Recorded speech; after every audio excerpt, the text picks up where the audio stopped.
ሰላም ውድ የዩቲዩብ ቻናላችን ተከታታዮች እንደምን ሰናበታችሁ። በዛሬ ፕሮግራማችን ለቢዝነስ ኤንድ ኢኮኖሚክስ ተማሪዎች ፋንዳሜንታልስ ኦፍ አካውንቲንግ ፈርስት በመባል የሚሰጠውን ኮርስ ከቻፕተር ዋን ጀምረን የምንመለከት ይሆናል። ለቻናላችን አዲስ የሆናችሁ ሰብስክራይብ በተኑን በመጫን ቤተሰብ እንድትሆኑ፣ ቪዲዮ ደግሞ ጠቃሚ ሆኖ ካገኛችሁት ላይክ ኤንድ ሰብስክራይብ እንድታደርጉ በአክብሮት እንጠይቃለን። ኔቸር ኦፍ ቢዝነስ ኤንድ አካውንቲንግ ይሰኛል ቻፕተር ዋን። ጠልቀን ከመመልከታችን በፊት ሁልጊዜ እንደምናደርገው ዴፊኒሽኑን እንመልከት።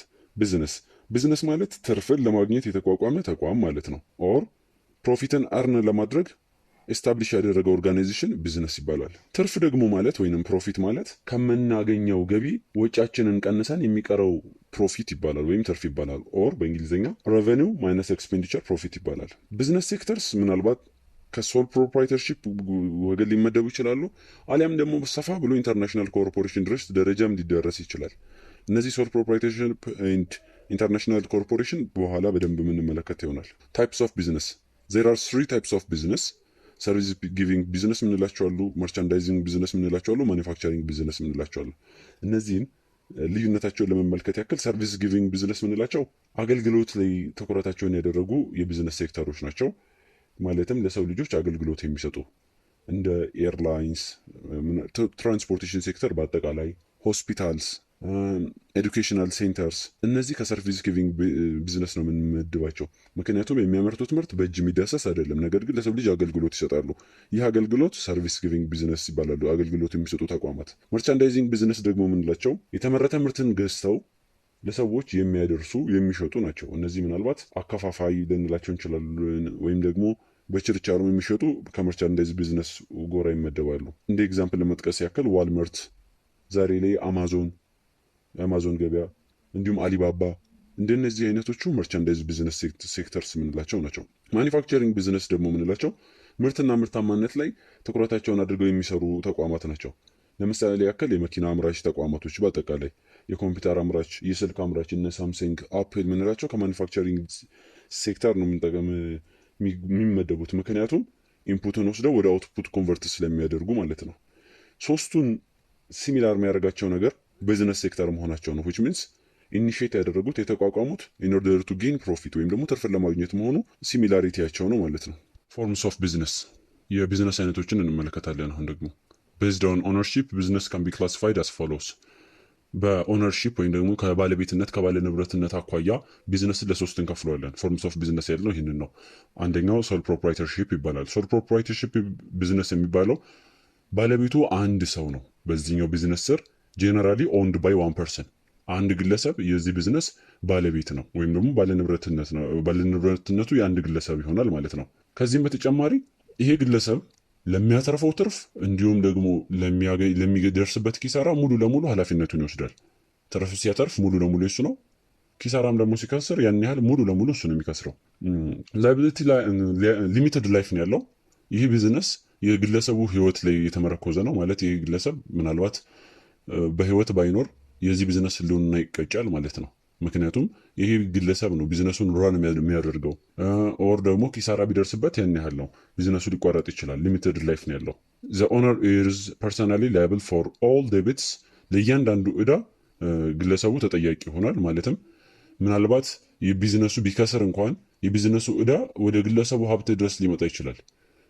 ባንክ ተበድሮ ሊሆን ይችላል ለቢዝነሱ ማስፋፊያ በሚል። ነገር ግን ቢዝነሱ ቢከስርና ለባንክ የተበደረውን ገንዘብ መመለስ ባይችል ባንክ ንብረቱን መጥቶ ሊወርሰው ይችላል። ምናልባት መኖሪያ ቤቱን፣ ከቢዝነሱ ውጭ ያለውን ሀብቱን እንኳን ሊወርሱ ይችላል። ያ ነው ዘ ላያቢሊቲ ፎር ኦል ዴቢትስ ያልነው። ሌላ ኢዚ ቱ ፎርም ነው፣ ቀላል ነው። ማለት ከመንግስት ጋር ይህን ቢዝነስ የምንከፍትበትን ነገር ከመንግስት ጋር በመነጋገር ማለት ከመንግስት አካላት ጋር ይህንን ነገር እንትን በማለት ንግድ ፍቃድ በማውጣት ሊሆን ይችላል ቢዝነሱን ራን ማድረግ ይቻላል። ብዙም ፕሮሰስ የለውም። በተጨማሪም ሲንግል ታክሴሽን ነው። ሰውየው ከትርፉ አንድ ጊዜ ነው ግብር የሚከፍለው። ሪኳየርድ ስሞል ካፒታል ቱ ስታርት። ማንኛውም አይነት ቢዝነስ ሊሆን ይችላል። ሶል ፕሮፕራይተርሺፕ በአነስተኛ ገቢ በአነስተኛ ገንዘብ ይህንን ቢዝነስ ልንጀምር እንችላለን ማለት ነው። ዘ ሰከንድ ታይፕ ኦፍ ቢዝነስ ኦነርሺፕ ኢዝ ፓርትነርሺፕ። ፓርትነርሺፕ የምንለው ሁለትና ከዛ በላይ ሰዎች በጥምረት አንድን ተቋም ሲያቋቁሙ ነው። አንድን የቢዝነስ ተቋም ሲያቋቁሙ ፓርትነርሺፕ እንላለን። ይህም ማለት የዚህ ተቋም ባለቤቶች ምናልባት ሁለትና ከዛ በላይ የሆኑ ሰዎች ናቸው ማለት ነው። ይህ ቢዝነስ ሊሚትድ ላይፍ ነው ያለው። ምክንያቱም የእነዚህ ሰዎች ወይም ያቋቋሙት ሰዎች ህልውና ላይ የተመረኮዘ ነው። ምናልባት እነዚህ ሰዎች ቢሞቱ፣ ባለመግባባት በሰዎች መካከል አለመግባባት ቢፈጠር፣ አንደኛው በተለየ ምክንያት ወይ ትቶ ቢሄድ ይሄ ቢዝነስ ላይቀጥል ይችላል፣ ሊቋረጥ ይችላል። ለዚህ ነው ሊሚትድ ላይፍ ያለው የምንለው። አንሊሚትድ ፐርሰናል ላያቢሊቲ ለቢዝነሱ መስፋፊያ ተብሎ የተበደሩት ብድር ሊኖር ይችላል። ወይም በቃ በአጠቃላይ ቢዝነሱ ላይ ያለበት ዕዳ ቢዝነሱ ከቨር ማያደርገው ሆኖ ከተገኘ ወደ ግለሰቦቹ ሀብት ሊመጣ ይችላል። ቅድም እንዳልኩት ባንክ ተበድረው ከሆነ ባንኩ ቢዝነሱ ከቨር ማያደርግለት ከሆነ ያበደራቸውን ብድር ወደ ግለሰቦቹ ሀብት ሊሄድ ይችላል። ሞዴሬት ቱ ፎርም ቢኮዝ ኢት ሪኳየርስ ሊስት ፓርትነርስ አግሪመንት። ልክ እንደ ሶል ፕሮፕራይተርሺፕ ንግድ ፍቃድ ብቻ ማውጣት አይደለም እዚህ ጋር ለማቋቋም ፓርትነርሺፕ የሚያስፈልገው ተጨማሪ ምን ያስፈልገናል? ውል ያስፈልጋል። በፓርትነሮች መካከል በጥምረት ለመስራታቸው ውል ሊዋዋሉ ይገባል። ይሄ ነው ሞዴሬት ቱ ፎርም ያልንበት ምክንያት። ሲንግል ታክሴሽን ወይም ደግሞ ትርፍ ካተረፉ በኋላ አንድ ጊዜ ከትርፋቸው ላይ ግብር ይከፍላሉ። ይሄ በዚህ ምክንያት ልክ እንደ ሶል ፕሮፕራይተርሺፕ ሲንግል ታክሴሽን ነው ማለት ነው የሚኖረው። The third type of business ownership is corporation. ኮርፖሬሽን የምንለው የቢዝነስ ኦነርሺፕ አይነት ከሁለቱ ለየት የሚያደርገው አንሊሚትድ ነምበር ኦፍ ኦነርስ ሊኖሩት ይችላሉ። ወይም ደግሞ ይህንን የሚያቋቁሙት ሰዎች አንሊሚትድ ወይም ያልተገደበ ቁጥር ሊኖራቸው ይችላል። የቁጥር ብዛት አይወሰንም። 1 2 3 ተብሎ ልንወስነው አንችልም። የተፈለገው ያክል ሊሆን ይችላል። በኮርፖሬሽን ስር ኦነሮቹ ሼክ ሆልደርስ ወይም ደግሞ ሼር ሆልደርስ በመባል ይታወቃሉ። ወይም ኮርፖሬሽን ስንል በጣም ብዙ ሰዎች በህብረት የሚያቋቋሙት ተቋም ነው ብለናል። ለዚህ ተቋም እያንዳንዱ ግለሰብ እዚህ ውስጥ ሼር አለኝ ይላሉ። ድርሻቸው ሼር ይባላል። ባለንብረትነታቸውን ደግሞ ስንገልጽ ሼር ሆልደርስ እንላቸዋለን። የዚህ ባለንብረትነት በሼር ነው የሚከፋፈለው። ለምሳሌ ሼር ካምፓኒ ስንል እንደ ኤግዛምፕል ለመጥቀስ ያክል በሀገራችን ላይ አብዛኛው ባንኮች ከንግድ ባንክ በስተቀር ሌላ ደግሞ ኢንሹራንሶች፣ እንዲሁም ደግሞ ይሄ በኢንቨስትመንት ምናልባት ቤት ግንባታ ላይ ለምሳሌ እንደ ሀያት አክሲዮን ማህበር የመሳሰሉት ሌሎችም ብዙ አሉ በሼር የተቋቋሙ። እነዚህ ሼር ስንል የሰዎች ስብስብ ነው። ፖርሽን ነው የሚኖራቸው ማለት የሆነ ፐርሰንት ነው ሊኖራቸው የሚችለው። በጣም ጥቂት ፐርሰንት ነው ሊኖራቸው የሚችለው ሀብታቸው። ለምን? በጣም የብዙ ሰዎች ስብስብ ስለሆነ የብዙ ሰዎች ገንዘብ ተሰባስበው ስለሚቋቋም ማለት ነው። ኦነርሺፓቸው በሼር ነው የሚከፋፈላቸው። እገሌ ይህን ያህል ሼር አለው፣ 20 ሼር አለው፣ 30 ሼር አለው በመባል ይከፋፈላል ማለት ነው። ሰፓሬት ሊጋል ኢንቲቲ አለው። ለምሳሌ ክስ በሚከሰስበት ጊዜ ቡና ባንክ ለምሳሌ ክስ በሚመጣበት ጊዜ ለቡና ባንክ ተብሎ ነው ደብዳቤ የሚጻፈው እንጂ ለኦነሮቹ ለሼር ሆልደሮቹ ተብሎ አይደለም የሚጻፈው። ልክ እንደ አንድ ተቋም ለዚህ ተቋም ተብሎ ነው እንትን የሚባለው እንጂ ልክ እንደ አንድ ግለሰብ ይታወቃል። ሰፓሬት ሆነ ሌጋል ኢንቲቲ ነው ያለው በህግ ማዕቀፍ ስር ማለት ነው። እንዲሁም ክስን በሚከስበት ጊዜም ሊሆን ይችላል። ከቡና ባንክ ተብሎ ነው እንትን የሚባልለት የህግ ማዕቀፍ ስር ራሱን የቻለ አንድ ሰፓሬት ሌጋል ኢንቲቲ ነው። በተጨማሪ ሊሚትድ ሊያቢሊቲ ነው ያለው። ምንም እንኳን ኪሳራ ቢከስር፣ ከፍተኛ ኪሳራ ቢከስር፣ ከፍተኛ ዕዳ ቢኖርበት ያንን ዕዳ ለመሸፈን ሲባል ወደ ባለንብረትነቶቹ ወይም ደግሞ ሼር ሆልደሮቹ ጋር አይካሄድም።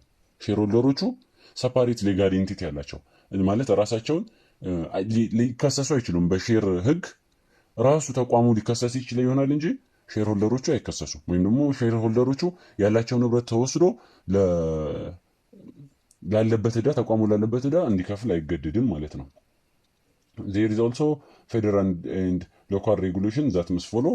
ያው ተቋም እንደመሆኑ መጠን ማህበራዊ እንዲሁም ፌዴራላዊ ህጎችን የሚከተላቸው ህጎች አሉት። አንሊሚትድ ላይፍ ነው ያለው። በጣም ብዙ ሰው ከመኖሩ አኳያ ደግሞ እነዚህ ባለንብረትነት ራሳቸው አይደለም ቢዝነሱን ራን የሚያደርጉት፣ ማኔጀር እየተቀጠረለት ነው።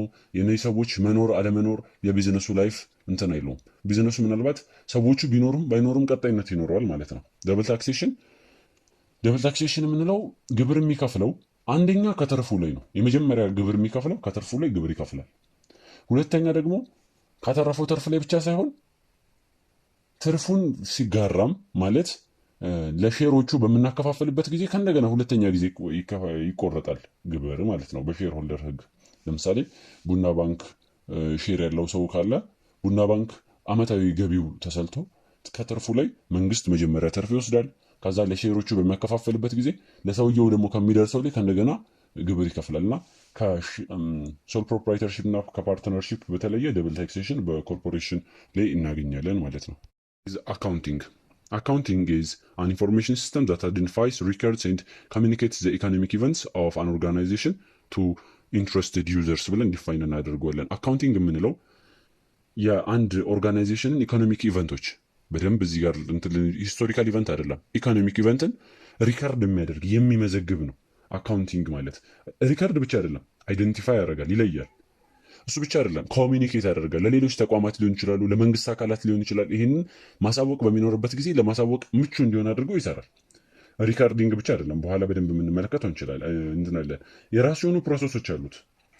አይደንቲፋይ ያደርጋል። ኢኮኖሚክ ኢቨንቶቹ የትኞቹ ናቸው የሚል አይደንቲፊኬሽን መጀመሪያ ይሰራል። ከዛ አናላይዝ ያደርጋል፣ ይለካል። በቁጥር ስለሆነ ኢኮኖሚክ ኢቨንት በኒውሜሪካል ቫሊዩ ሜዥር መደረግ ስለሚችል ሜዥር ያደርጋል።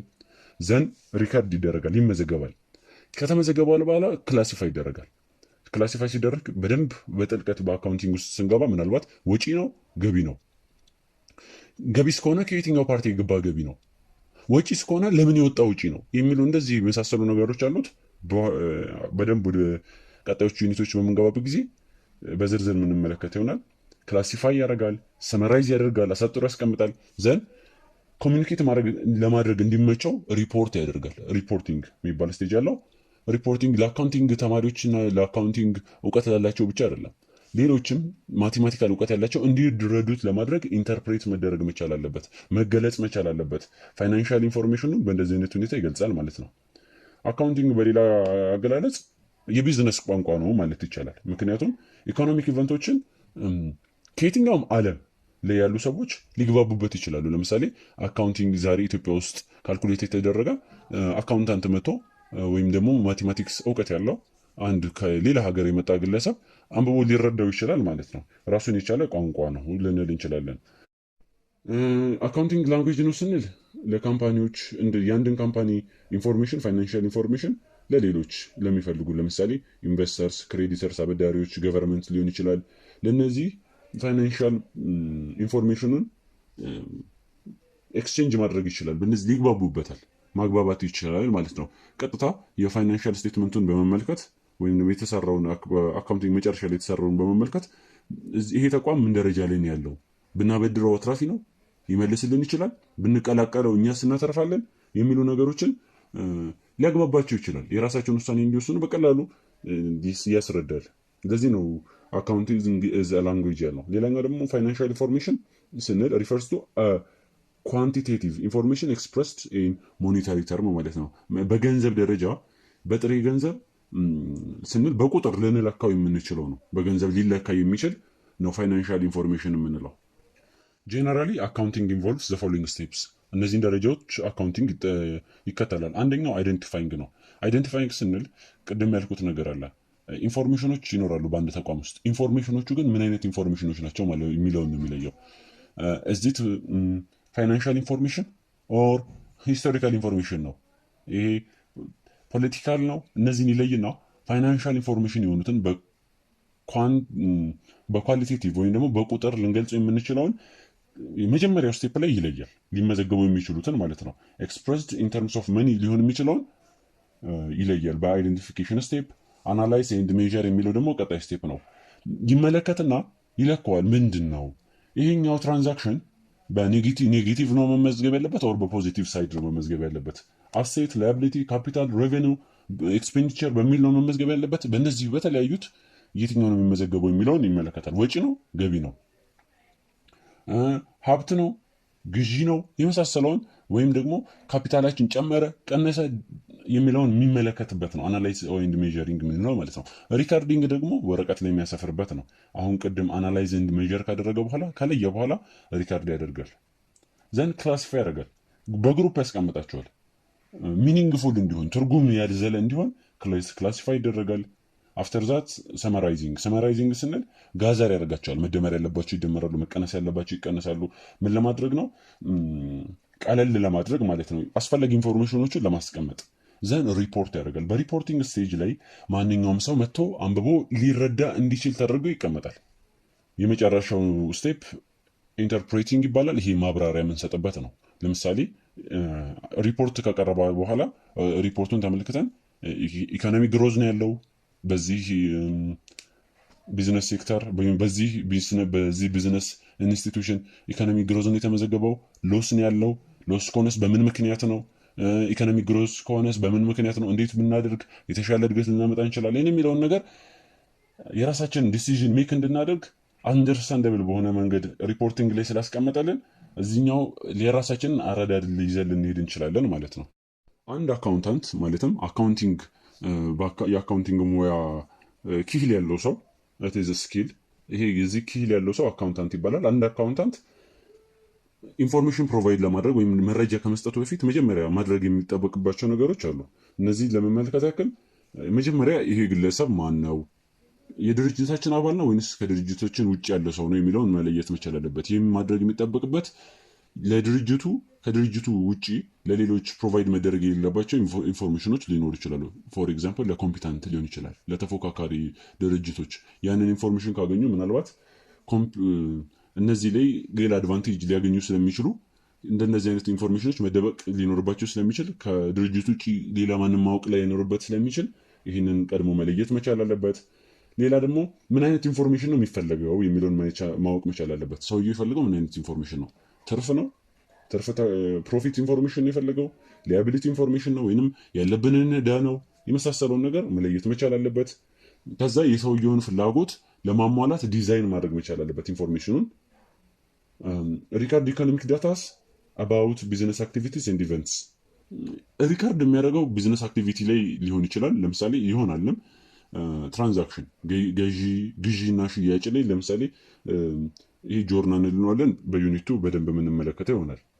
ሌላኛው ፕሪፔር አካውንቲንግ ሪፖርትስ ፎር ዩዘርስ ኢንካም ስቴትመንት፣ ኦነርስ ኢኩዊቲ ስቴትመንት፣ ሪቴይንድ ኤርኒንግ ስቴትመንት፣ ስቴትመንት ኦፍ ፋይናንሻል ፖዚሽን ኤንድ ካሽ ፍሎ። እነዚህን አምስቱን በስነ ስርዓት የዚህ ዩኒት መጨረሻ ላይ የምንመለከታቸው ይሆናል ማለት ነው። ዩዘርስ ኦፍ አካውንቲንግ ኢንፎርሜሽን የአካውንቲንግ ኢንፎርሜሽንን እነማን ሊጠቀሙበት ይችላሉ? አንደኛ ኢንተርናል ዩዘርስ ኦፍ አካውንቲንግ ኢንፎርሜሽን ወይም ደግሞ የራሱ የተቋሙ ውስጥ አባል የሆኑ ሰዎች ሊጠቀሙት ይችላሉ። ከነዚህ መካከል ምናልባት ማኔጀሮቹ ሊሆን ይችላሉ፣ ሰራተኞቹ ሊሆን ይችላል። ለነዚህ የሚቀርበው ለማኔጀሮቹ የሚቀርበው የአካውንቲንግ ኢንፎርሜሽን ማኔጀሪያል አካውንቲንግ ኢንፎርሜሽን በመባል ይታወቃል። ይህ አይነቱ የማኔጀሪያል አካውንቲንግ ኢንፎርሜሽን በጣም ነሰሰሪ ነው። በተለይ እቅድ ለማቀድ፣ አዲስ እቅዶች ለማቀድ፣ ሰራተኞችን የሚያስፈልጋቸውን ነገር ለማሟላት፣ አዳዲስ የቢዝነስ ፕላን ለማውጣት የመሳሰሉ ነገሮች እንዲሁም ቢዝነሱን ለማስፋፋት ማኔጀሪያል አካውንቲንግ በጣም አስፈላጊ ነው። እንደዚህ አይነቱ ኢንፎርሜሽን ለሌሎች ሰዎች በግልጽ የምናወጣው አይሆንም በአብዛኛው ጊዜ ማለት ነው። ምክንያቱም የዚህ የፕላን ቢዝነሱን ኤክስፓንድ የማድረግ ፕላን ሊሆን ይችላል፣ የከስተመሩ ኢንፎርሜሽን ሊሆን ይችላል፣ የከስተመራችን የፕራይሳችን ወይም ደግሞ ዋጋችን የዋጋ ምንተምንበት ከዚህ ጋር የተያያዘ ኢንፎርሜሽን ሊሆን ይችላል። ይሄ ወደ ሌሎች ሰዎች ሲገባ ጥሩ ውጤት አያመጣም። ማለትም ምናልባት ኮምፒታንት ጋር ሊገባ ይችላል። ለዚህ ለቢዝነሱ ሊጎዳ ስለሚችል እንደነዚህ አይነት አካውንቲንጎች በማኔጀሮቹ ብቻ ይቀመጣል ማለት ነው። ማለትም በሚስጥር ከድርጅቱ ወይም ከተቋሙ ውጭ ያወጣል። ኢቨን የተቋሙ አባል የሆኑ ሰራተኞቹ ራሱ ላያውቁት የሚችሉ ብዙ የአካውንቲንግ ኢንፎርሜሽኖች ይኖራሉ ማለት ነው። እንዲህ አይነቱን ምን እንለዋለን ብለናል? ማኔጀሪያል አካውንቲንግ እንለዋለን። ዘ ሰከንድ ኢዝ ኤክስተርናል ዩዘርስ ኦፍ አካውንቲንግ ኢንፎርሜሽን ወይም ደግሞ ከድርጅቱ ወይም ከተቋሙ ውጭ ላሉ ሰዎች የምናቀርበው የአካውንቲንግ ኢንፎርሜሽን ነው። ይሄ አሁን የምንመለከተው እንዲህ አይነት ኢንፎርሜሽን ፋይናንሻል አካውንቲንግ በመባል ይታወቃል። እንዲህ ለሌላው የምናቀርበው ሲሆን ማለት ነው ፋይናንሻል አካውንቲንግ በመባል ይታወቃል። የሚቀርበው በአብዛኛውን ጊዜ ለአበዳሪዎች፣ ለመንግስት፣ አዲስ ለመቀላቀሉ ኢንቨስተሮች እንዲሁም ለሌሎች ተቋማት ሊሆን ይችላል። እንዲህ አይነት ኢንፎርሜሽን ፕሮቫይድ ስለሚያደርግ ጠቅለል ያለ ጄነራል ፐርፐዝ ነው የሚሆነው። ጄነራል ፐርፖዝ ፋይናንሻል ስቴትመንት ጠቅላላ ያለ ኢንፎርሜሽን ለተለያዩ አይነት ዲሲዥን ሜክ ለሚያደርጉ ኤሪያዎች ማድረስ ይቻላል። በእንደዚህ አይነት በጄነራል ፐርፖዝ ፋይናንሻል ስቴትመንት ስር የሚቀርቡ መረጃዎች ፌር መሆን መቻል አለበት፣ ወይንም ፍትሃዊ፣ ኮምፕሊትሊ መሟላት ያለበት በሙሉ መሟላት መቻል አለበት፣ ክሊርሊ ወይም ደግሞ ግልጽ መሆን መቻል አለበት። ምንም የተወሳሰበ ነገር ሊሆን አይገባም። እስፔሻሊ አሁን ገቨርንመንት ታክሴሽን በሚቀርብበት ጊዜ እነዚህ ነገሮች ካልተሟሉ በህግ ሊጠየቁ ይችላሉ። አበዳሪ ባንኮችም እነዚህ ክሊር ያልሆነ ነገር ከተመለከተ ኮምፕሊት ያልሆነ ነገር ከተመለከተ ማበደሩን ሊያቆም ይችላል። ኢንቨስተሮችም ኢንቨስት ላያደርጉ ይችላሉ። ስለዚህ እነዚህ ነገሮች የግድ ሊጠበቁ ይገባል። ካራክተሪስቲክስ ኦፍ አካውንቲንግ ኢንፎርሜሽን። አካውንቲንግ ኢንፎርሜሽን የራሱ የሆኑ መገለጫዎች አሉት። ከዛ በፊት ግን አካውንቲንግ ኢንፎርሜሽን መጀመሪያ በቁጥር መለካት መቻል አለበት፣ ወይም ኳንቲቴቲቭሊ ኤክስፕረስድ መደረግ መቻል አለበት ብለናል።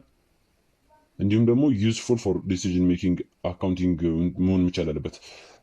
ዲሲዥን ሜክ ለማድረግ ውሳኔ ለመወሰን ጠቃሚ መሆን መቻል አለበት። እነዚህ ሶስት ከዚህ በኋላ የምንጠቅሳቸው ሶስት ካራክተሪስቲክስ ሊሟሉ ይገባል። አንደኛው ሪላያብል ታማኝ መሆን መቻል አለበት። ምንም አይነት ሐሰት የቀላቀለ መሆን ይችላል የለበትም። ኒውትራሊ ወገንተኝነት እንዲያሳይ አይገባም። ከስህተት የነጻ እንዲሁም ደግሞ ለአንድ ወገን ያደላ ሊሆን አይገባም አካውንቲንግ ኢንፎርሜሽን። እንዲህ ከሆነ አካውንታንቱ ምናልባት እስከ ከፍተኛ እስር ድረስ ሊገጥመው ይችላል። አካውንቲንግ ፍሩድ ይባላል፣ ወይም ደግሞ አካውንቲንግ ማጭበርበር እንለዋለን። ኢት መስት ቢ ሪላያብል ዘን ሬሌቫንት መሆን መቻል አለበት። ያ ኢንፎርሜሽን ለሚያነበው ሰው ዲሲዥን ሜክ ለማድረግ መጥቀም መቻል አለበት። ሶስተኛው አንደርስታንደብል ነው። ማንኛውም ሰው ምናልባትም አካውንቲንግ እውቀት የሌለውም ሰው ሊሆን ይችላል። አካውንቲንግ ያልተማረ ሰው ሊሆን ይችላል።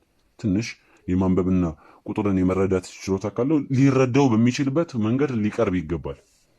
ኢት መስት ቢ አንደርስታንደብል ሪላያብል ኤንድ ሪሌቫንት፣ ወይም ተአማኒ አገልግሎት የሚሰጥ እንዲሁም ደግሞ በቀላሉ ልንረዳው የምንችል መሆን መቻል አለበት። እነዚህ ሶስቱ መገለጫው ናቸው ማለት ነው።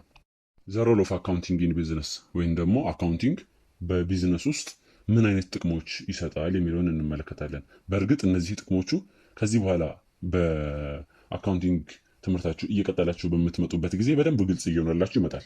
ለአሁን ግን እንደ ማስታወቂያ ያክል አንደኛ ኢቨንቶች፣ ኢኮኖሚክ ኢቨንቶች ወይም ደግሞ ኢንፎርሜሽኖችን የአንድ ቢዝነስ ኦርጋናይዜሽን ይመዘግብልናል፣ እንዲሁም ደግሞ ያሳውቀናል። ኮሚኒኬት በማድረግ ከፍተኛ ሚናን ይጫወታል። በተጨማሪም ኢንካም ስቴትመንት ወይም ደግሞ ገቢን፣ ወጪን ሊሆን ይችላል። ፋይናንሻል ስቴትመንት ወይም መኒ ፍሎውን ሊሆን ይችላል። የገንዘብ ፍሰቱን፣ ዝውውሩን፣ እነዚህን ካሽ ፍሎውን፣ ኦነር ሲኪት ወይም ደግሞ ባለቤቱ ያለውን ሀብት ሊሆን ይችላል። የመሳሰሉ ነገሮች በጥልቀት በመመርመር ቁልጭ አድርጎ ያስቀምጥልናል። እንዲሁም ደግሞ ፕሪፔር ኖትስ፣ ኔሰሳሪ ኖትስ፣ ዲስክሎዥርስ፣ ይህንን ምናልባት በዩኒቱ መጨረሻ ላይ የምንመለከት ይሆናል። ቱ ፐርፎርም ዘ ማኔጀሪያል ፈንክሽን ፎር ኦርጋናይዚንግ ቢዝነስ ነን ቢዝነስ አክቲቪቲስ፣ የትኛው ቢዝነስ አክቲቪቲ ነው፣ የትኛው ነን ቢዝነስ አክቲቪቲ ነው። በተጨማሪም ደግሞ ይሄ ቢዝነስ አክቲቪቲ አዲስ በጀት ለመበጀት ምናልባት ሰራተኛም ለመቅጠር ሊሆን ይችላል፣ ለቁጥጥር እንዲያመች፣ አዳዲስ ፕላኒንግ ሜክ እንዲደረግ፣ እንዲሁም ውሳኔዎች እንዲወሰኑ ከፍተኛ ሚና አለው። ኪፒንግ ቨርስስ አካውንቲንግ። ቡክ ኪፒንግ የምንለው መመዝገብ ላይ ብቻ ነው ስራው። ማለትም የአንድ ቢዝነስ ሴክተርን ኢኮኖሚክ ኢቨንቶችን ሪካርድ ማድረግ ነው በቡክ ኪፒንግ ስራ ማለት ነው፣ የቡክ ኪፒንግ ስራ። በት አካውንቲንግ ግን ሪካርድ ማድረግ ብቻ አይደለም፣ ዲዛይን ያደርጋል። አካውንቲንግ ሪፖርቶችን ዲዛይን ያደርጋል። ልክ እንደ ቡክ ኪፒንግ ደግሞ እሱም ራሱ ሪካርድ ያደርጋል። ሪፖርቶችን እንዲሁም ስቴትመንቶችን ያዘጋጃል። ሪፖርት የተደረጉ ኢንፎርሜሽኖችን ደግሞ ያብራራል።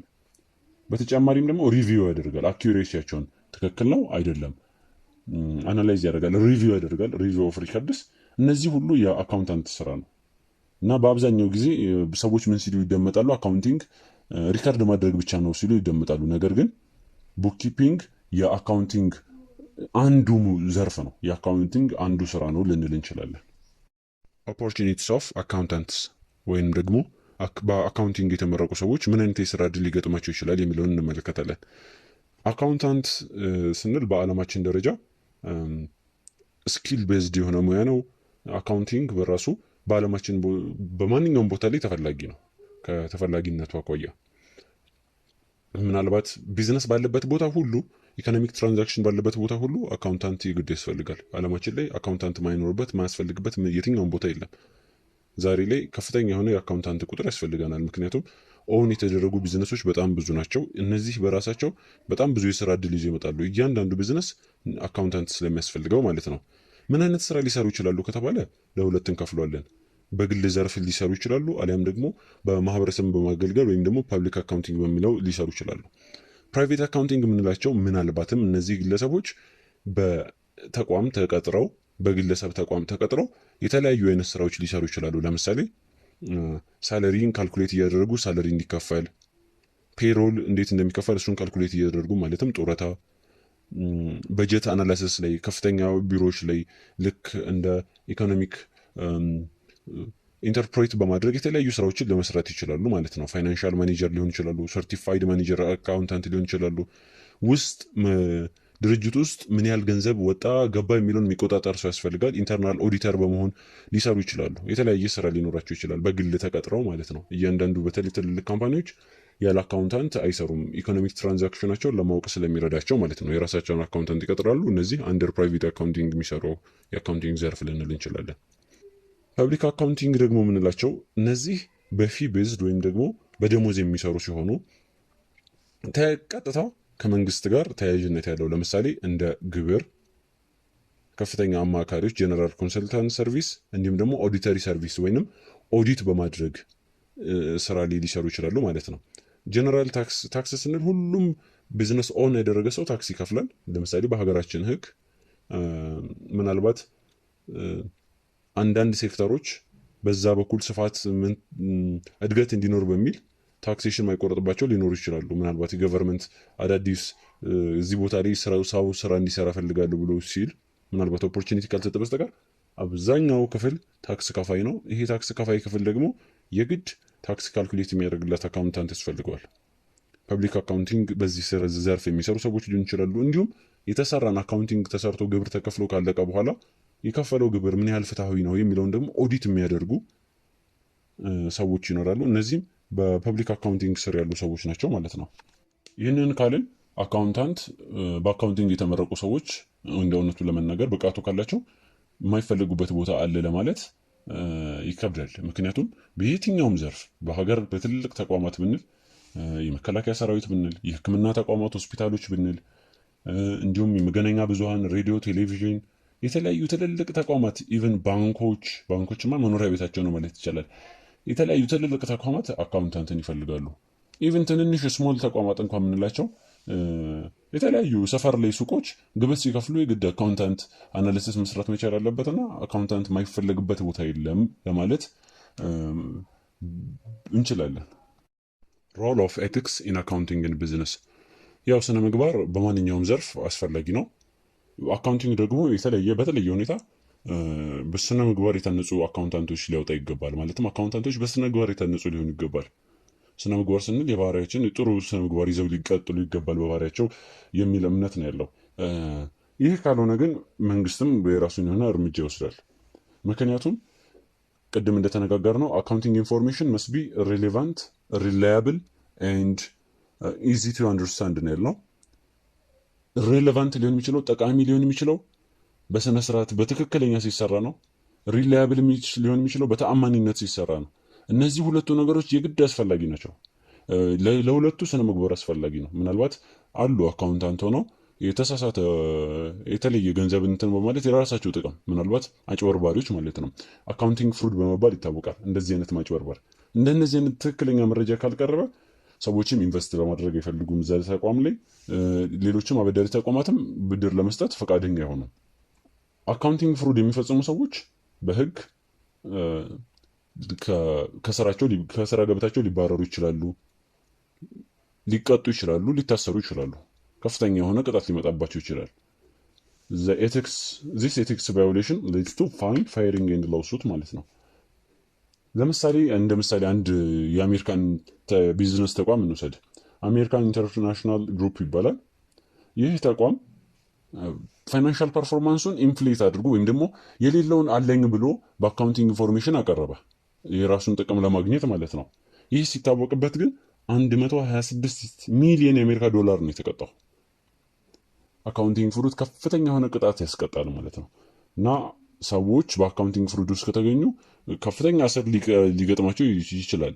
በእርግጥ ቦታው ከገንዘብ ጋር የተያዘ ቦታ እንደመሆኑ መጠን ከፍተኛ ይሄ የማጭበርበር ስራ ሊሰራ ይችላል። ግን ይህ ሆኖ ከተገኘ ሰዎቹ ከፍተኛ እርምጃ ይወሰድባቸዋል ማለት ነው። በዛሬ ፕሮግራማችን ኢንትሮዳክሽን ቱ አካውንቲንግ ኤንድ ቢዝነስ በሚል ርዕስ ስር ኔቸር ኦፍ ቢዝነስ ኤንድ አካውንቲንግ types of business, forms of business ownership, what's accounting, users of accounting information, characteristics of accounting information, the role of accounting in business, opportunities for accountants, role of ethics in accounting and business የሚሉትን ንዑስ ርዕሶች ለማብራራት ሞክረናል። እንግዲህ በዚህ ዙሪያ ያልገባችሁ ግልጽ ያልሆነ ነገር ካለ እንዲሁም ሀሳብ አስተያየታችሁን በኮሜንት ሴክሽን ብታስቀምጡልን ምላሽ የምንሰጥ ይሆናል። በቀጣይ በሌላ ፕሮግራም እስከምንገናኝ ድረስ ደህና ሰንብቱ።